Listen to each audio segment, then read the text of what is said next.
welcome to the March 22nd edition of the TimeformUS Forecast. I'm David Aragona here with my usual co-host Craig Malkowski, and we are looking ahead to Saturday's card at Fairgrounds, where they are running one of the major Kentucky Derby prep races this weekend, the Grade 2 $1 million Louisiana Derby. This one going the 1 3/16 distance, offering 100 Kentucky Derby qualifying points to the winner, so basically guaranteeing a berth in that Kentucky Derby starting gate. There are more prep races taking place this weekend. We've got a couple more 100-point preps. The UAE Derby over in Meydan in Dubai. We have the Jeff Ruby Stakes on synthetic at Turfway. There's even the Sunland Park Derby on Sunday. So a lot of action taking place with the 3-year-olds this weekend. But Craig, we're going to focus on Fairgrounds and this Saturday Pick 5. It is an all-stakes Pick 5, races 8 through 12. The Tom Benson Memorial kicks it off as a turf race. The Mervyn Mune is also on the turf. The dirt races are the New Orleans Classic, the Fairgrounds Oaks, the Kentucky Oaks Prep, and of course that Louisiana Derby to close things out. But the focus will be on those 3-year-olds, Craig, and it's an interesting race that we're going to get to a little bit later. It is. I'm glad they put it earlier in the card. I won't have to take a nap, I think. It is a marathon card, but they squeezed the stakes in a little early on this 15-race extravaganza, I guess you'd say, and it's drew some pretty solid fields outside the Oaks, which I don't think the Oaks is a gimme by any stretch, but that one's only 5. Yeah, they're making up for some, I think, missed days or races, I think, by scheduling these 15 races on Saturday. But as you said, with the stakes being carded a little bit earlier, I don't think we're going to have a reprise of that Risen Star situation where I think Angel Empire run the race, but it was kind of hard to tell based on the replay. Yeah. Definitely kind of dark. They're also running 15 on Sunday. Not that we're covering that card, but it's like the weekend. If you made the trip to the fairgrounds, you get to see plenty of races. Well, I laid out the stakes menu for this Pick 5 sequence, and we're going to kick things off with one of the turf races. It is race 8, the Tom Benson Memorial. This one for the fillies and mares going the about distance of 1 1/16 on the turf. And Greg and I were just talking offline. I did see that news that Fairgrounds is going to change the temporary rail position for the first time during this meet. I think this is the last weekend of their meet, so finally running some larger fields on the turf. I think they're moving it in by 6 or 7 feet, so it'll be at 28 feet on the turf this weekend, and that will allow them to run a maximum field size of 10. That does come into play in this Tom Benson Memorial, as we do have 10 signed on. So, Craig, no longer those long lists of also eligible runners, but it remains to be seen if that turf is going to play any differently than it has for the rest of the meet.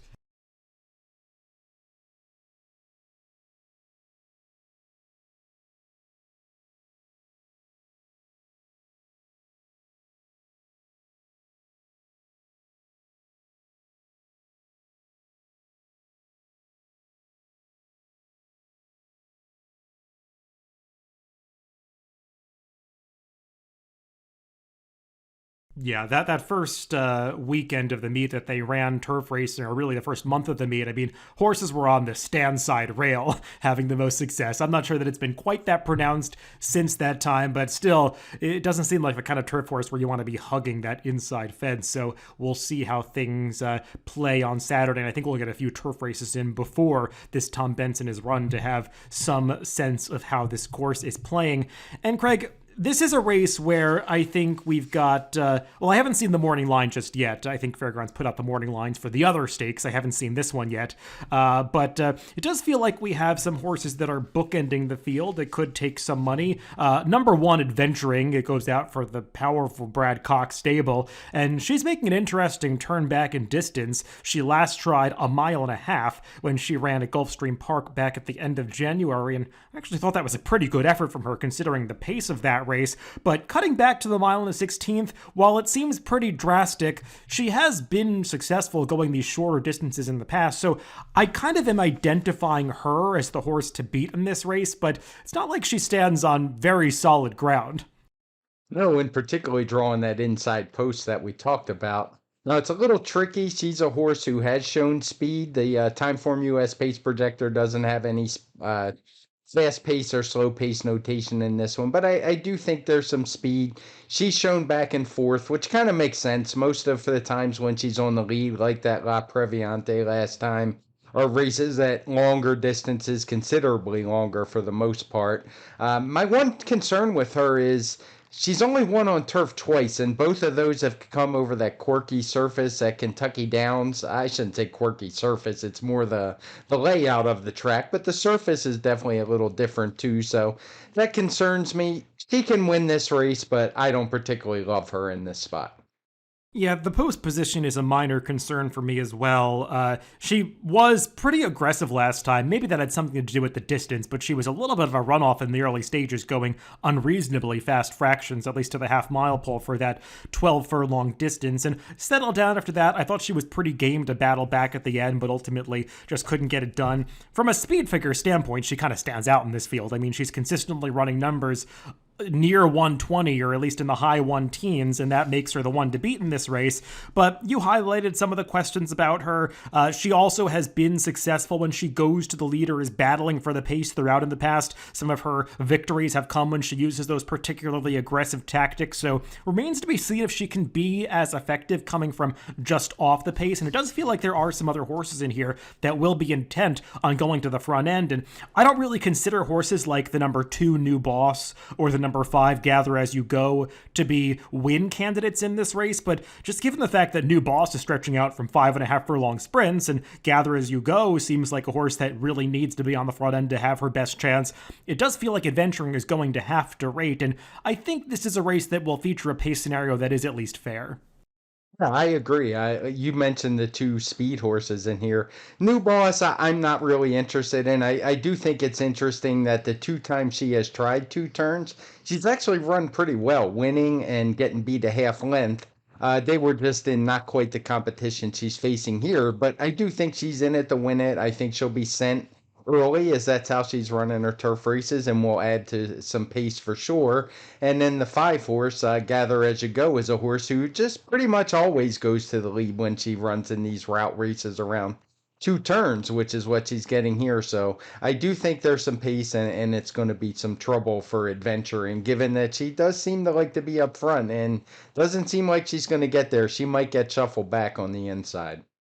Now, the runner drawn towards the outside that I think is a major contender in this race is the number 9, New Year's Eve. And this is a filly that's coming off a layoff, making her first start as a 4-year-old, but she showed some real quality, especially early in her 3-year-old season when she upset the field in that Grade 2 Edgewood Stakes at Churchill Downs. But I think she subsequently proved, Craig, that she's not some Churchill Downs turf course wonder horse, because even though she disappointed going 1.25 miles in that Belmont Oaks, I thought she ran decently well in the Saratoga Oaks after that. Remember, that was a race that didn't feature much pace at all, and she did stay on for third that day. And then last time out in that Dueling Grounds Oaks at Kentucky Downs, she just got the wrong trip. That was a time at Kentucky Downs when you were better off being towards the inside. Saving ground was really a benefit to most horses, and she was out in no man's land, 4 to 5 wide most of the way, made a 5 wide sweep around the far turn to try to get some position coming into the stretch, and it really muted her late kick that day. So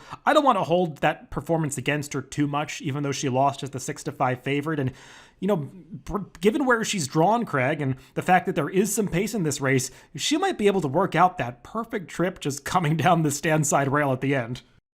Yeah, there's two horses I really like in here. I was torn on which to say as my top pick, but they will both be E's for me. One of them is definitely New Year's Eve. I like that she's a newly turned 4-year-old. She had speed figures that are just a hair below what we see from Adventuring.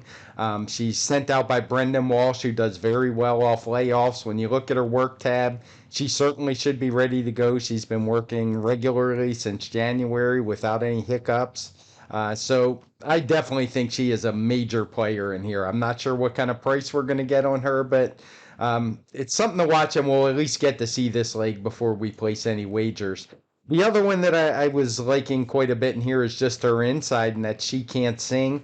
she's a horse that's run on the dirt the last couple times and actually ran pretty well. But she's shown an affinity for fairgrounds, even though this may not be the fairgrounds we're used to seeing. But I can just envision her getting a very nice trip behind the speed. She's a horse with good tactical speed. She has that outside post, shouldn't be a problem making that good outside run. And I'm just wondering if she won't get first jump on the other closer. So for me, those are the two most dangerous horses in the field. Yeah, I'll always have a soft spot for She Can't Sing. She was good to me at Fairgrounds last year. She is the defending champion in this race when she won the Tom Benson Memorial in 2022. I think this is a tougher field than some of those stakes that she won at Fairgrounds last year, so the waters are getting a little bit deeper, but she does appear to have improved since then. I mean, her recent speed figures, as you were saying, they make her a contender in this race, and even her recent dirt races, I mean, the fact that she was able to transfer that good turf form over to the dirt has to be a good sign for just how she's doing in general right now, and her most recent turf performance, I know it was going much shorter at Kentucky Downs, but that was arguably one of the best efforts on the grass of her entire career, finishing behind Campanelli and Bay Storm, two good sprinters at 33-1 odds that day coming down the outside. I mean, she's actually pretty good. She Can't Sing. So I think that she makes some sense in here. I'll throw one more horse into the mix, Craig, and that's the number 6, Didia. She is a horse who's just run twice in this country, and they were both last summer at Colonial Downs, so she has some things to prove, but I mean, she definitely was well-traveled before that because all of her prior races came in Argentina, and she was a pretty good horse down south, in South America, I should say, winning multiple Group 1 races there on the turf. I like both of her races at Colonial last year, especially that most recent stakes victory in the Old Nelson. That's a race where I thought she was really game to get it done. Alms, who was closing down the outside that day, took a good run at her in the stretch, and Didia just dug in to hold that filly off. She's 6 for 9 in her career. When you watch that last race, you can kind of see why, because she really does like to win races, and she's a pretty game mare.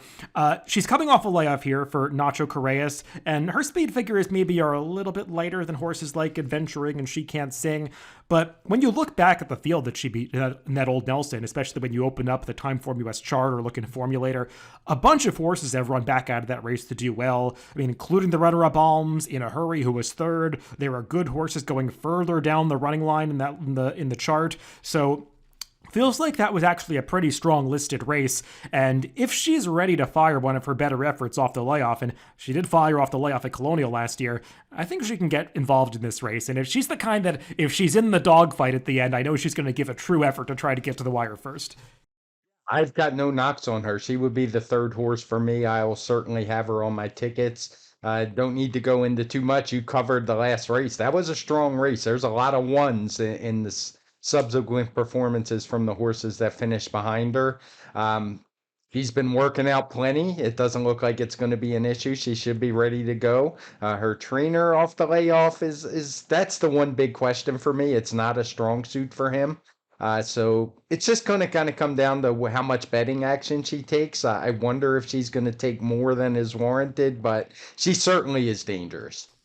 Yeah, this is the kind of race where I like all 4 of these horses, and I probably do want to let price be my guide to some extent. And Craig did lay out that we'll get to see the board for this race before we place our pick 5 wagers. So definitely something to consider. But if I had to lean towards a top pick, it might be New Year's Eve. But I would really want to pay attention to which one of these 4 is expected to go off at higher odds than I think they really should be, because I think they all have fairly similar chances of winning.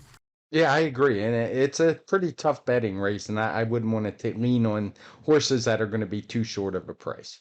Let's move on to the graded stakes portion of this sequence. Race 9 is the Grade 2 New Orleans Classic. This one going 1.125 miles on the dirt for the older horses. And this is a pretty high-quality race, Craig, for a Grade 2. We've got Art Collector in here, who is, of course, coming off that Grade 1 victory in the Pegasus World Cup back at the end of January. Really a career-defining performance for the 6-year-old Art Collector. But, I mean, he's 8-5 on the morning line, and not really shorter than that, because there is plenty of other quality in this field. Horses like West Willpower, Pioneer of Medina, coming off a stakes victory at Fairgrounds in the Mine Shaft last month. So it's not going to be easy for Art Collector, but he does seem like the horse that if he performs up to his ceiling, he's going to be pretty tough to beat. I know we've talked about the Pegasus quite a few times on the Pacecast, and that has been because horses out of that race have backed up that speed figure and more. Most of them have come back to run even better speed figures. I was a little concerned when I gave Art Collector that 127 because it was heights he hadn't really reached in a while, or if at all. So it was a big effort by him, and I'm pretty confident that he's going to run his race. I do think he's clearly the horse to beat. He would be an A on my tickets. I don't know if I'd go so far as the single, but he would be prominent for sure. I'll just mention a couple of the others, some pluses and minuses that I think could be the competition. The first one is West Willpower. This one, he's got speed figures that fit. I'm not so high on him. He has had just nothing but pretty easy trip after pretty easy trip. He hasn't been able to get the job done the last two times against good horses, albeit in Proxy and Last Samurai. But why can't Art Collector do the same thing? I just have trouble envisioning a trip where he's going to be able to beat Art Collector. So the other contenders, I'm kind of against him. Pioneer of Medina, he's a little bit tricky for me. He ran that race, which got a big figure from me in the Harlan's Holiday. I think that one might be a little overrated. He came back to win the Mine Shaft, the last race on Risen Star Day. He looked okay doing it. I just wonder about the quality of that field. Is it up to the same level as what Art Collector and even West Willpower's been facing? Probably not, in my opinion. And you could say the same for Mr. Wireless, who Pioneer Medina beat by a head that day. Speed figures are just a little below, seem like maybe he fits, but I just wonder about the class question with him. And also with him, I wonder a little bit about the mile and an eighth, if that's not just pushing it a little too far. He did win a pretty weak West Virginia Derby at a mile and an eighth back as a 3-year-old, but to me, he's always seemed more like a mile or a mile and a 16th horse. So I'm not very high on any of those three. The one horse I might be willing to take a shot with is Rattle and Roll for Ken McPeak. He was a horse who had some sneaky good figures. He was getting in really good form before he tried that marathon race. I forget what it's called now, on Breeders' Cup weekend. Didn't run a step that day, but his couple races before that were pretty good. I expect a little better from him. But for me, it just comes down to the horses who I thought might be competitive with Art Collector. I'm not as high on him as I thought I would be, so I'm going to lean really heavily on him. Yeah, I want to circle back to Art Collector for just a second. And I mean, look, the positives with him are fairly obvious. I mean, he comes in off that huge last out performance, and I don't know if you heard, Craig, but this horse loves a mile and an eighth. When I was expressing wonderment that he won the Pegasus World Cup, apparently everybody had Art Collector because they all knew that he loved a mile and an eighth. Somehow that went over my head. I guess I wasn't paying too much attention to the career box and being facetious there. Yeah, no, but really, he does like this distance. And he just is the kind of horse that makes his own good trips because he's got that good tactical speed, but he showed at the Pegasus last time. He's not the kind of horse that needs the lead to be successful. My one problem with Art Collector, Craig, is that he was 15-1 last time, and he ran the best race of his life, and now he's going to be, 7-5? And I just always have trouble wrapping my head around making that move, latching on to a horse like this when maybe last time was the time you really wanted to have him, and now you're going to take a much shorter price on him, hoping that he repeats that effort.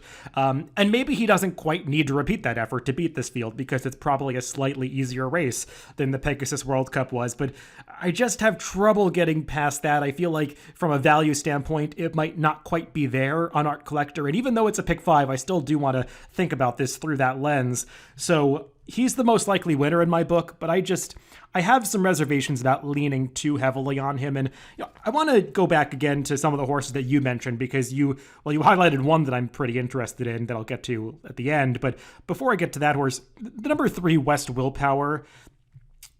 Initially, I had the same take as you, that he's a horse that's been short prices, that he's disappointed twice in a row. But I would advise people go back and watch the Razorback again because, based on the TimeformUS data, when you look at the race on paper, yeah, it looks like he got a perfect trip and he disappointed. When you watch the replay, there's a different story there. that was a bizarre opening quarter mile because a couple of horses went to the front end and then their riders like immediately reined them in. And West Willpower was not one of those horses. He actually didn't break that well. He was legitimately 3 lengths off the lead heading into that clubhouse turn. And as the pace started to back down, he got really rank and behind horses and was moving up and actually made this really abrupt move to go from about 3 lengths off the pace in fifth to suddenly be vying for the lead around that clubhouse turn. Just a kind of an unsettled run to the first quarter mile of that race. And after that, the pace settled down and it's not like it was that taxing on the front end, but nobody was beating Last Samurai that day. I mean, he was like shot out of a cannon coming around the far turn and there was no stopping him. But I mean, West Willpower was traveling with Law Professor, who was third around the far turn. And it looked like Law Professor was actually going better than him. And as soon as West Willpower felt that challenge of Last Samurai, you could see this horse just dug in and really tried to fight. And that's a race that Last Samurai, if West Willpower wasn't in there, was going to win by like 9 lengths and just blow the doors off that field. But West Willpower accelerated and really tried to fight Last Samurai to the finish. And I thought that was a subtly game effort from this horse, where I'd never really seen him put in that kind of fight before. So it kind of upgraded him a little bit for me. And on the morning line, he's 2-1 and Art Collector's 8-5. I wonder if the disparity, even though it's Brad Cox, I wonder if the disparity is going to be a little bit bigger than that. And I actually think West Willpower is almost as likely to win this race as Art Collector. So I want to upgrade him a little bit in my book, and I'll use both of these horses. But I'm very interested in the horse that you brought up towards the end of your assessment there. The number 5, Rattle and Roll. Yeah, he might not be quite this class, at least based on who he's beaten in some of his stakes victories. But as you said, 1.5 last time, just the wrong distance for him. And he had been consistently good prior to that. You can throw out his Indiana Derby because he just completely blew the opening furlong of that race. I think he clipped heels after the start, and it's a miracle that he even finished the race. But I mean, his surrounding performances were all excellent. I mean, he was pretty impressive winning that Oklahoma Derby, making that sweeping move around the far turn. It's a class test, but horses can improve quite a bit from their 3-year-old to 4-year-old seasons, and I think he's the kind of horse that could be suited by getting back to fairgrounds, so he's definitely going to be on my tickets as well. And just what did you think about the horses coming out of the mine shaft, the 2 on the outside? Are you kind of in agreement that race is just a little bit weaker than the horses they're facing here? Yeah, I just don't have a whole lot to add to what you said. We pretty much are on the same page about Pioneer of Medina. I think he's a little dressed up off that speed figure in the Harlan's Holiday. And the mine shaft, I mean, I think he showed his attributes there. He's a game horse who, when he's in the mix at the end, he's going to fight for it. But this is a better field. I mean, Mr. Wireless, he's just kind of been right there in all these stakes throughout the winter at fairgrounds. He's been second, just can't quite get the job done. And it just feels like this is a tougher race than races like the mine shaft or the races at fairgrounds that in this division that came prior to that. So I was not quite as high on him. Let's move on to race number 10, the middle leg of this sequence. Back over to the turf course. It is the Mervyn Muniz Memorial Grade 2 event going 1.1 miles, the about distance of 1.1 miles on this fairgrounds turf course. And yet again, Craig, we're faced with a horse that won a Pegasus Grade 1 World Cup race. That is Atone, who is the World Cup turf winner. He was, I was going to say he caused a minor upset that day, but that wasn't really the case because he took so much money, getting bet down to 7-2. How do you view Atone here? Because based on that last performance, I think a lot of people are just going to view him as the class of this field. You know, he won the biggest turf race of the winter and Grade 1 winner coming into this Grade 2 event.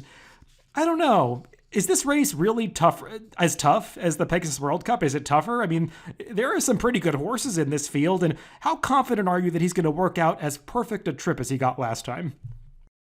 I'm not that confident. He was actually a horse I liked, and I thought I was really clever. And then he went off 7-2 and shot that to hell. But yeah, it was one where he did show at least that he could come from off the pace a little bit. He had been a horse who'd done most of his running on the front end. He ran fine. I just worry, like you, that I think his reputation's going to be a little bit over enhanced due to that win, when I don't think it was that strong of a win. I mean, it was a good race, don't get me wrong, but when the big favorite didn't show up in there. I don't even remember who it was now. City Man, maybe not the big favorite, but one of the main contenders. Didn't really do any running. Ivar just did his typical, couldn't quite get up. So thought a tone worked it out fine. But you mentioned who might be the best horse in here. I think the best horse in here is 2 Emmy. So that's who I'm going to start with. He came back from that layoff at the fairgrounds back in January. Couldn't quite beat Gentle Soul that day. That was when the track was really goofy. As you mentioned, it was kind of in the beginning of the meet. I thought he ran fine that day. He turned the tables on Gentle Soul next time out, beat him handily, and did so while kind of towards the inside as well. So I wouldn't say he got the greatest of trips that day. Ran a big 125 speed figure, which is bigger than what a tone ran winning the Pegasus. So for me personally, he's the horse to beat. And given that a tone, I haven't seen the morning line. I didn't hear if you mentioned it, but I think 2 Emmys is the horse to beat and is going to offer some value. So he'll be an A for me. Yeah, on the morning line that they put out a few days ago, a Toad is 5-2 and 2 Emmys is 3-1. That's followed by Spooky Channel at 9-2. So I think that's that's the same way I look at the race, Craig, is in a nutshell. I'm going to take a stand here, and I want to be against a tone. There are some other places in the sequence where I think the logical horses look pretty formidable, and a tone to me is a horse that is just so dressed up. I mean, just let's go back through his last two races. We talked about the Pegasus World Cup. Irad Ortiz gave him a dream trip to win that race. In a race where some other horses had nightmare trips. I mean, you mentioned City Man. I know City Man was last, but I mean, his rider gave him absolutely no chance to win, as did the post position. And there were other horses in that race that had some trouble. Not so for a tone. Everything worked out. It was a dream. And then prior to that, I mean, that was his other big speed figure when he won at Aqueduct in November. Well, he got away with murder on the front end that day, riding a rail that was a huge bias. So I feel like he's maybe not quite as good as those last two speed figures indicate. And Irad Ortiz not making the trip here to ride him. I mean, Louis Sai is obviously an ample replacement, but now he's drawn the rail on this quirky turf course, a completely different kind of turf course than what he faced at Gulfstream Park last time. So I have some reservations about a tone. And one more thing I want to mention is, I didn't write down the stats for this, but I remember when I had Marcus on to handicap the Risen Star card about a month ago. I think, yeah, you didn't do that podcast with us, Craig, but I was talking to Marcus about Mike Maker. And Mike Maker, I know he's won some races at fairgrounds at different times. He doesn't have very good stats at fairgrounds overall. If you look up his 5-year stats in Formulator, the ROI is low. So at a short price, I just think there are enough reasons to take a skeptical view of a tone. And I don't have a whole lot to add about 2 Emmys, Craig. He loves fairgrounds. He's supposed to get the right kind of trip in this race because I disagree with the pace projector a little bit. I know it shows a tone on the lead. I've got to think 2 Emmys is going to the front. There's another horse, Native Thunder, that it shows up there. But, I mean, 2 Emmys is just more of a natural front runner than those horses. So I think that he'll be leading this field early and probably going to get a very similar trip to the one that he worked out winning the fairgrounds last time. So 2 Emmys, I think if he repeats that last performance, he is going to be very tough to beat. But there are some other horses I want to talk about here, Craig, and the number 5, who's right inside of 2 Emmys, Spooky Channel, is one of them. I mean, sure, 2 Emmys, his 125 TimeformUS speed figure really stands out last time as the best number in the race, but Spooky Channel's not far off that based on the number that he ran the Diliberto Memorial 2 back, and that was going a similar distance. I know that he's generally thought of as a horse that's better over those marathon trips, but he can be effective going these 1.125, 1.16 distances, and he showed that 2 back, and I think he's pretty interesting in this race. I do as well. I not a bounce guy. I bring this up every time, but he fit the bounce last time that I do believe in. The coming off a long layoff, running a big race, which he did in that Diliberto Memorial. And then he stretched out to 1.125 on just a month's rest. I mean, still ran okay. His speed figure regressed a little bit, but now he's been given ample time, almost another 2 months, and I'm expecting a big race from him as well. So he's one that will definitely be on my tickets. Not sure who else I wanted to touch on. I guess maybe it might be tempting to give Gentle Soul a chance. I just wonder if his win 2 back wasn't a highlight for him. I think Two Emmys is clearly the better horse. That one was more about the track. So I'm more a little bit against him. You could make a case based on the speed figures on a lot of horses in here, but those are the two that most of my play would go through, Spooky Channel and Two Emmys. I mentioned I hadn't seen the morning line. One horse I don't want any parts of who always seems to take money is Tiz the Bomb. I don't know how much money he'll take off that effort last time where he was kind of stuck inside the whole way. Didn't really do any running, but he just feels like a horse whose reputation is way better than what he's produced. Yeah, I've never been the greatest Tiz the Bomb fan, and we're in agreement about his ability. I will say, Ken McPeak has fantastic first-time LASIK stats, and this horse is getting first-time LASIKs, but that's not quite enough for me to elevate him to the status where I'd want to use him in this pick 5 sequence, so he's not really for me. Just circling back to Spooky Channel, Craig, in addition to the fact that it's possible he bounced last time, I didn't love the trip he got in that 1.5 mile race at Sam Houston. He was basically 3-4 wide around most of the turns, and also he was just uncovered the entire way. And that's a really tough trip to pull, going a marathon distance around 3 turns on the turf, to just be out there, no cover, 3 wide. I think it really worked against him at the very end of that race, and also it was a softer turf course, so pretty taxing. So I think Spooky Channel, a major player in this race. There is one more horse at a big price that I want to mention in this race, and that is the number 2 Rising Empire.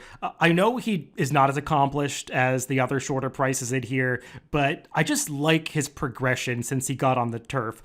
2 back when he made that big late run going the 1.16 distance against optional claimers. I mean, he was absolutely flying through the finish that day. He was with the track. A lot of horses were closing down the stand side rail at Fairgrounds during that time, but I mean, he was really motoring at the end of that race.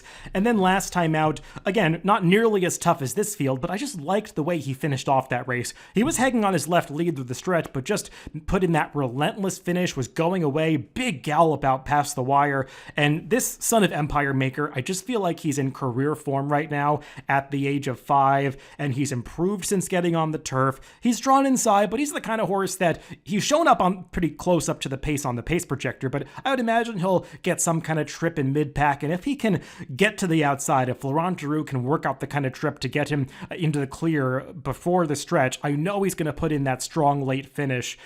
So at a big price, he's a horse that I definitely want to include in this sequence. I have no issues with him.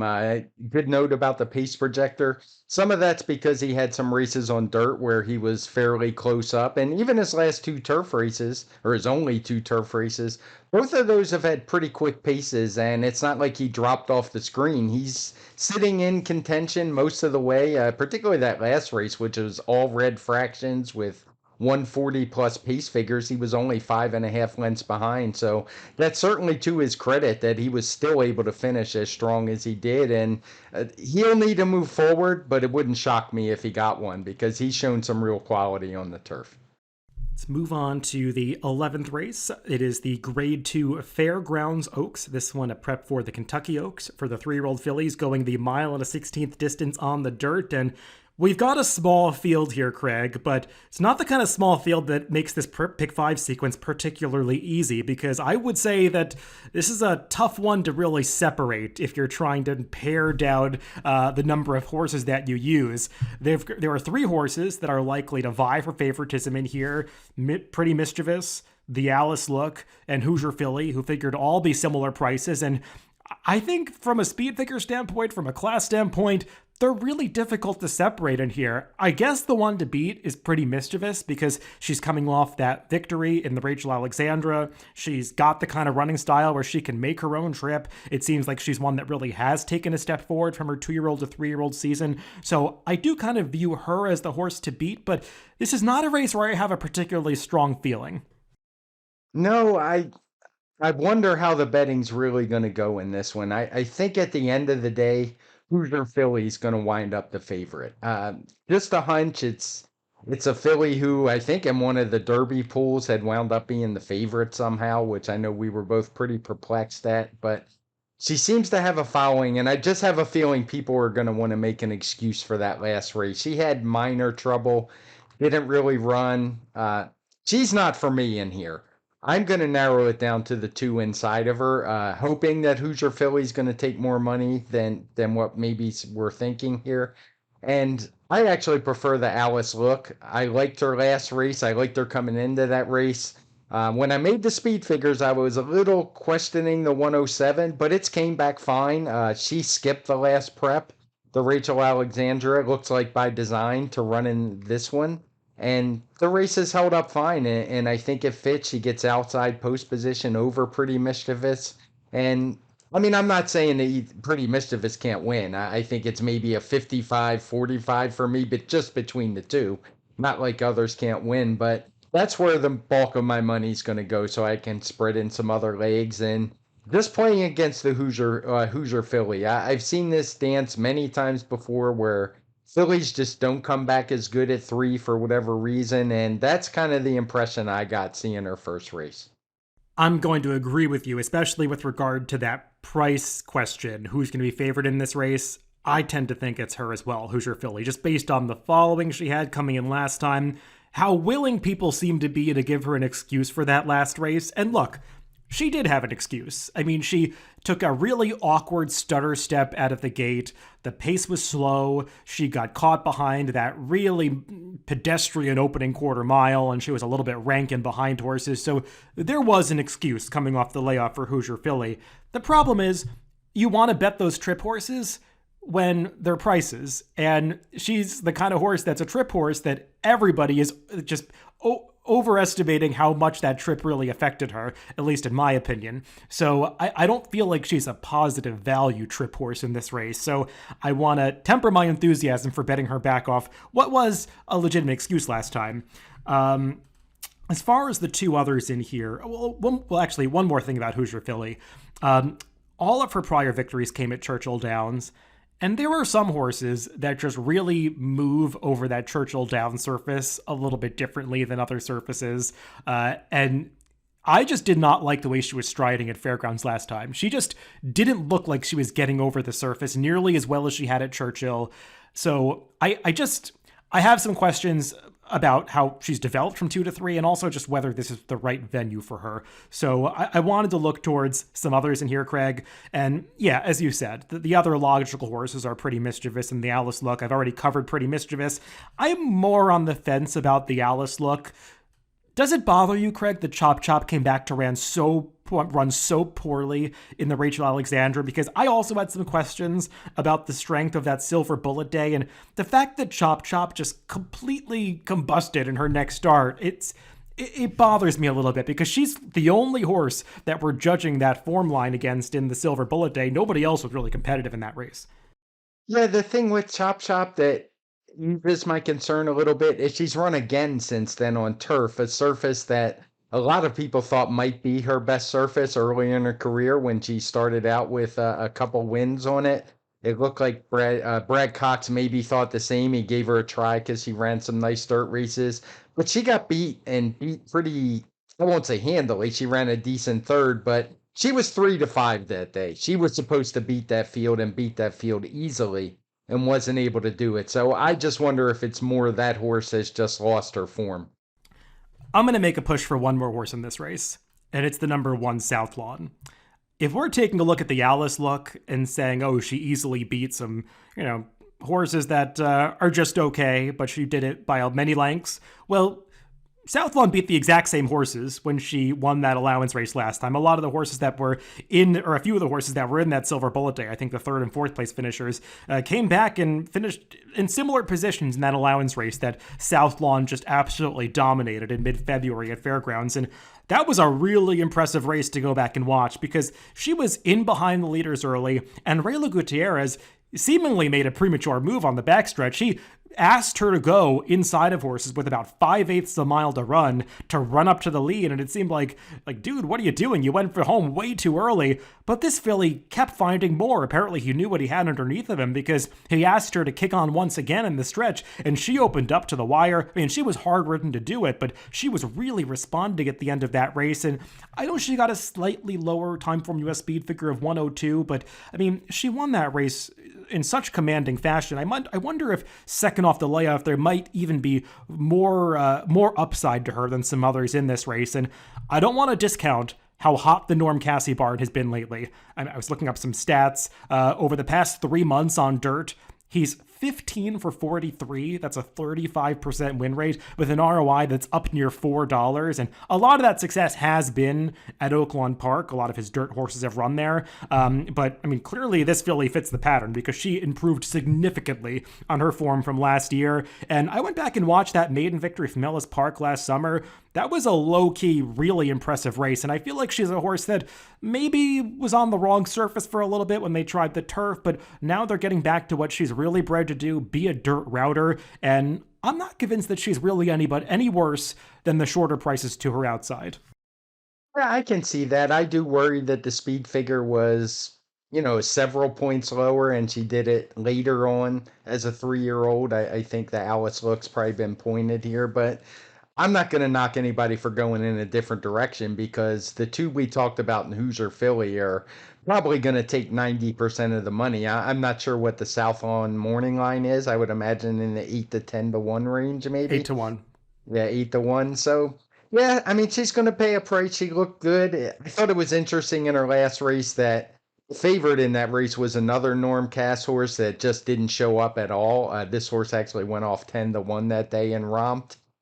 Wasn't a whole lot in there, but yeah, you make some good points. I'm not gonna, argue too much in a field like this. That for 5 horses, I think it's certainly more open than we're used to.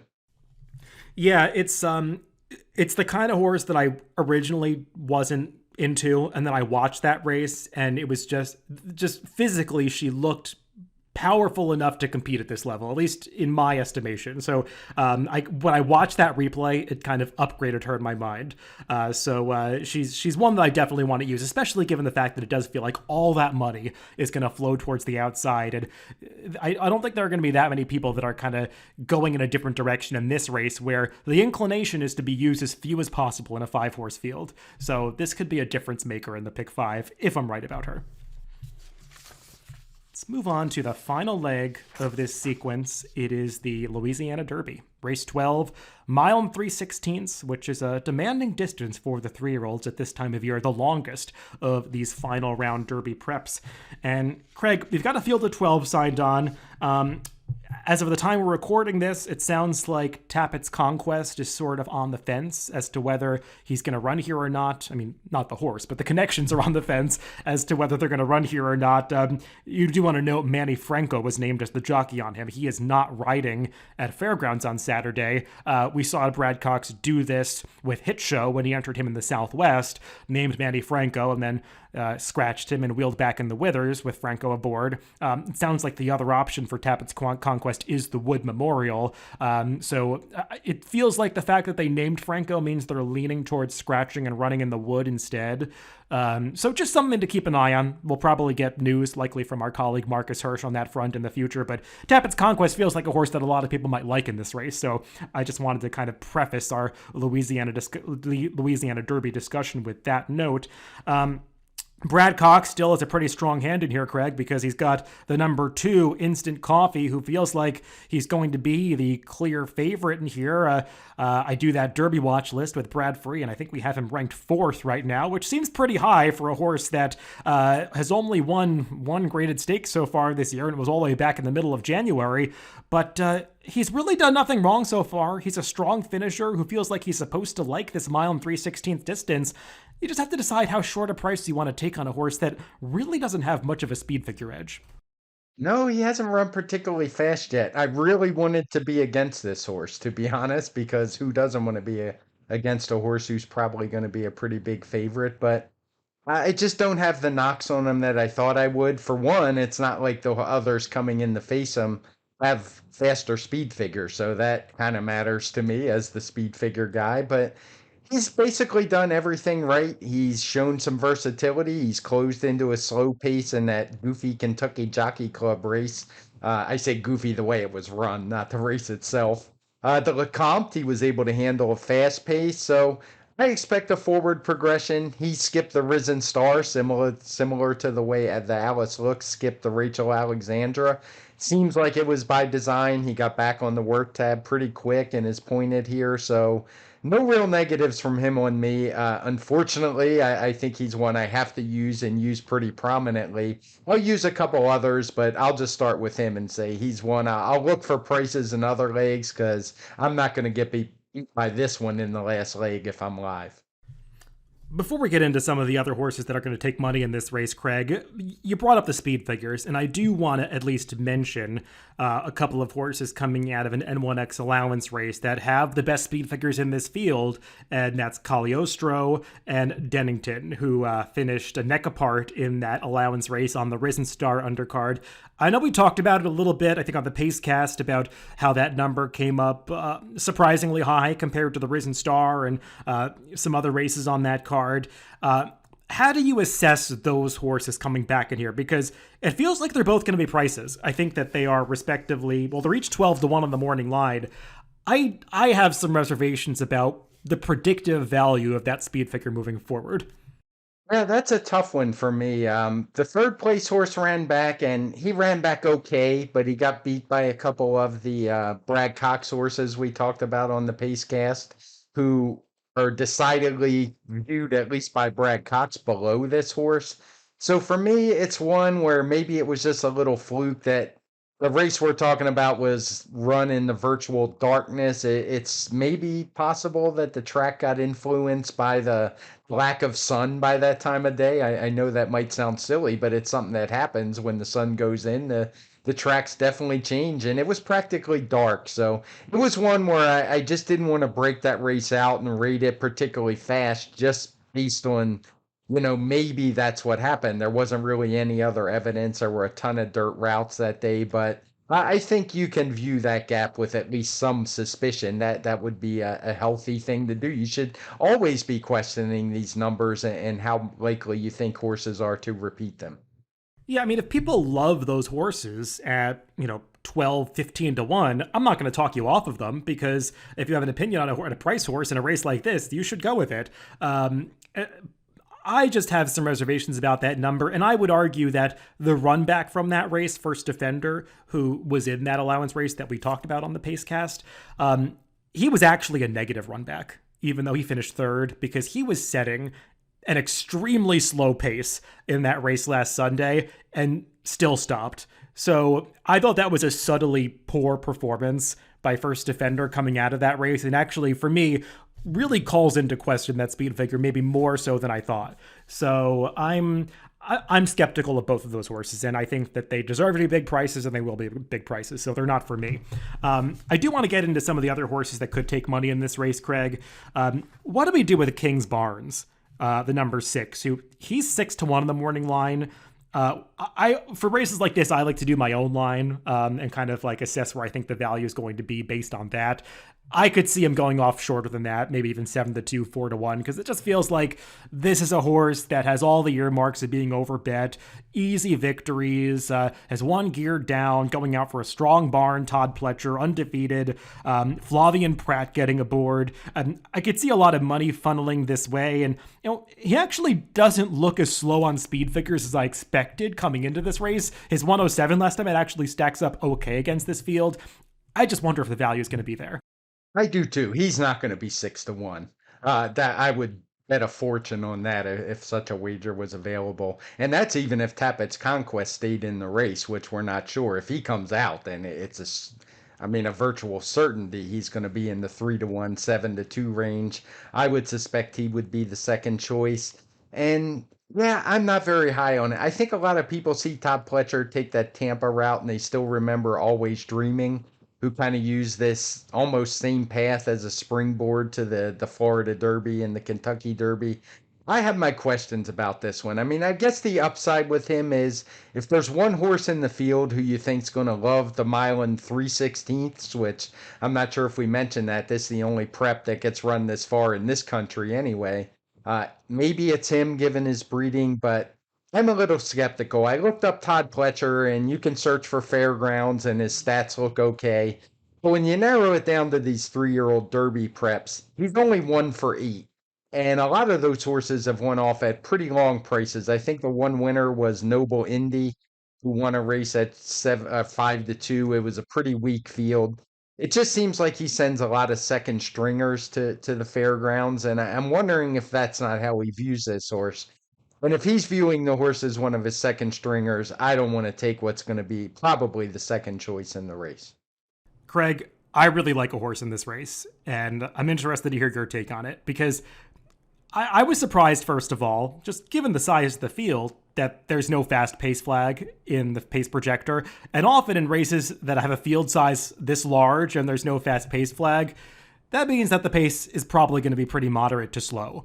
And when I scan through this field, where is the speed?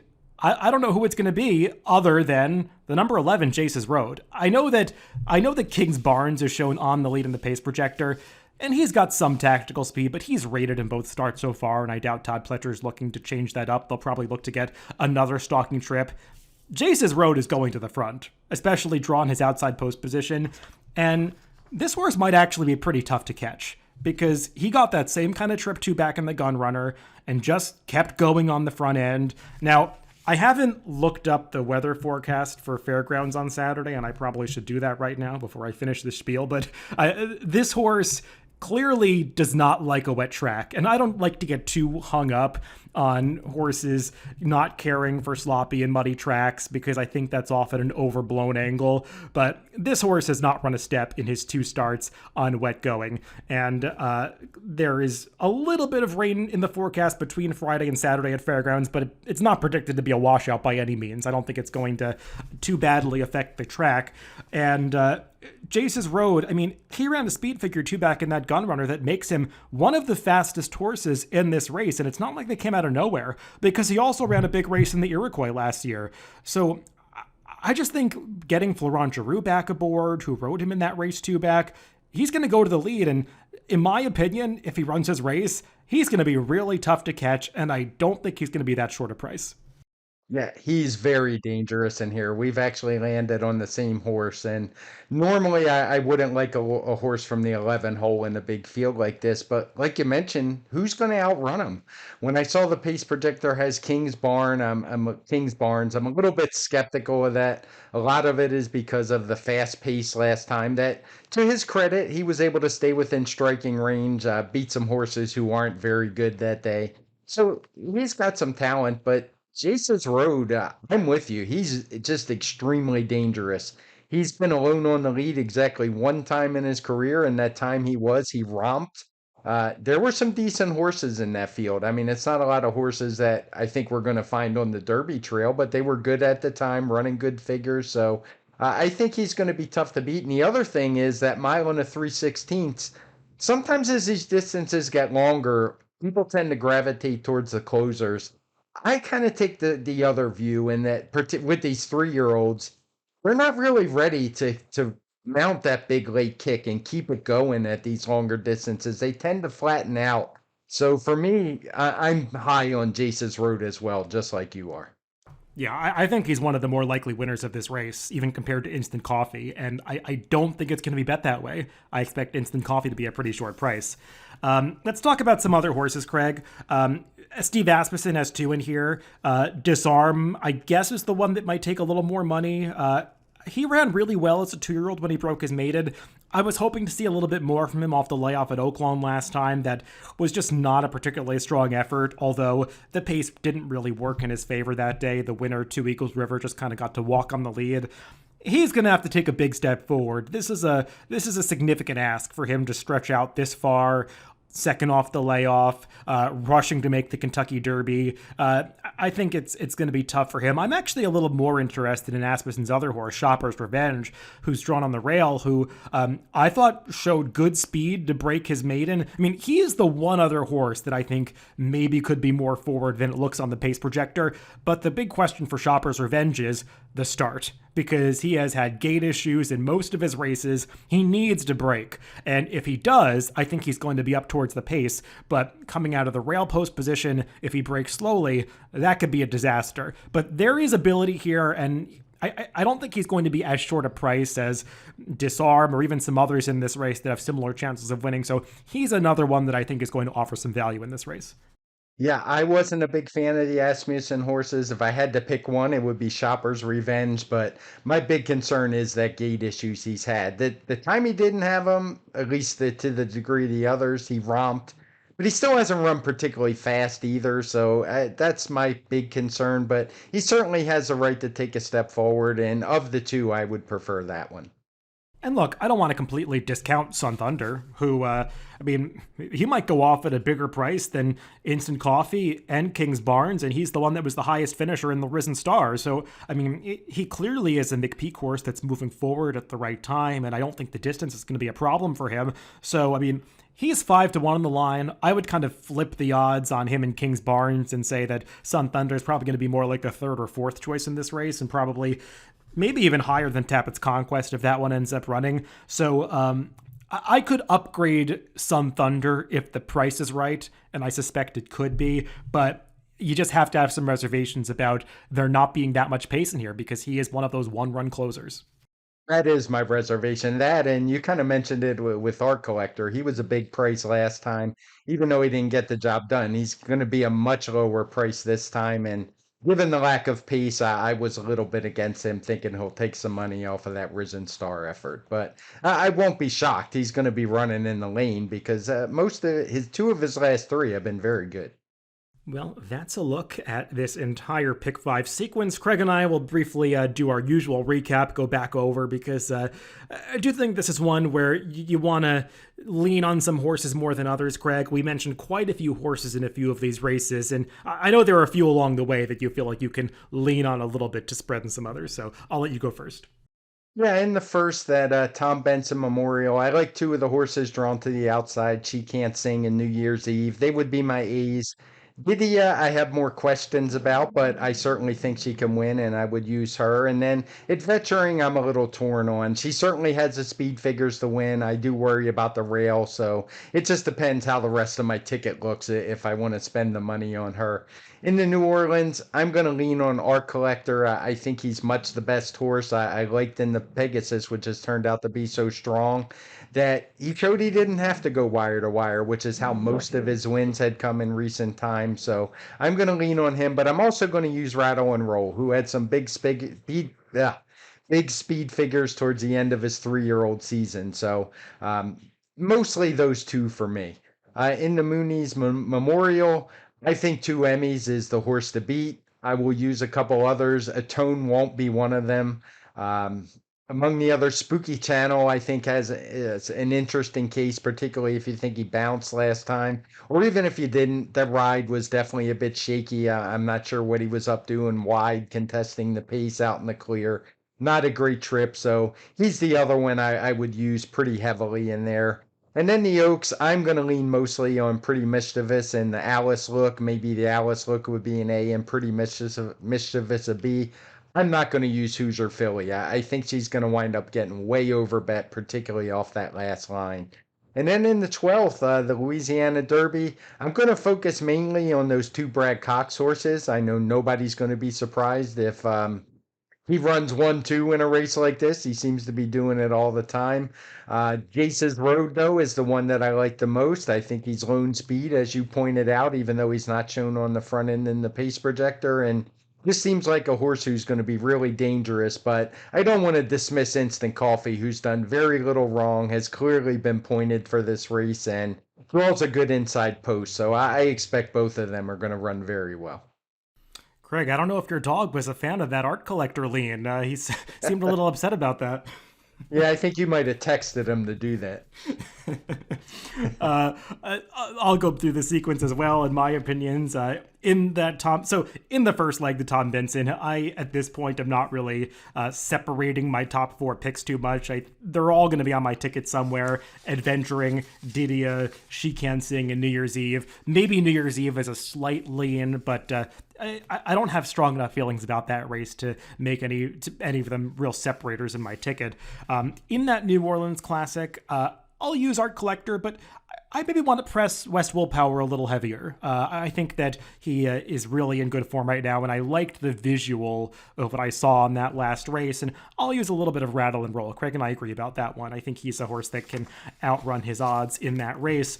In the Muniz, Craig and I are on the same page about being against a tone, and I'll use Spooky Channel and 2 Emmys, and I'm going to throw in a little bit of that long shot, the number 2 Rising Empire, who I think can outrun his odds.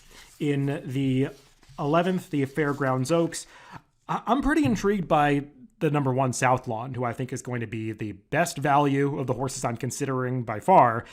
So I definitely want to use her as an A in this sequence. I'm also using Pretty Mischievous. I really have no knocks against her, except for maybe the price. And the more I talked about this with Craig, I'm kind of also leaning against Hoosier Philly here. I just don't think she's going to offer that value. And the one that I'm sort of on the fence about is the Alice Look, but she's one that I potentially use as a backup.